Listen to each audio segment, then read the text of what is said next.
ओबाड़ू जे main GT road ते अनवर मलिक जी लकड़नि जी दुकान खे ओचितो बाहि लॻी वई। बाहि लॻण सबबि लखें रुपयनि जो सामान सड़ी राख थी वियो। आसपास जे दुकाननि जा छपरा ऐं सड़ी विया।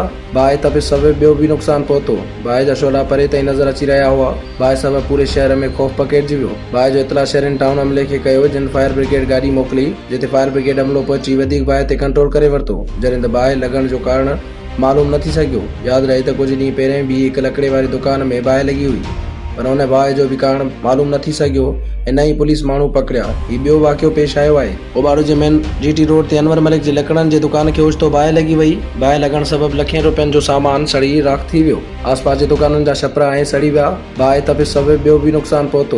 बाहि जा शोला परे ताईं नज़र अची रहिया हुआ। बाहि सबबि पूरे शहर में ख़ौफ़ पकिड़िजी वियो। बाहि जो इतला शेरिन टाउन अमले खे कयो, जिन फायर ब्रिगेड गाॾी मोकिली, जिते फायर ब्रिगेड अमलो पहुची वधीक बाहि ते कंट्रोल करे वरितो, जॾहिं त बाहि लॻण जो कारण मालूम न थी सघियो। यादि रहे त कुझु ॾींहं पहिरियों बि हिकु लकड़े वारी दुकान में बाहि लॻी हुई, पर हुन बाहि जो बि कारण मालूम न थी सघियो ऐं न ई पुलिस माण्हू पकड़िया। ही ॿियो वाक़ियो पेश आयो आहे।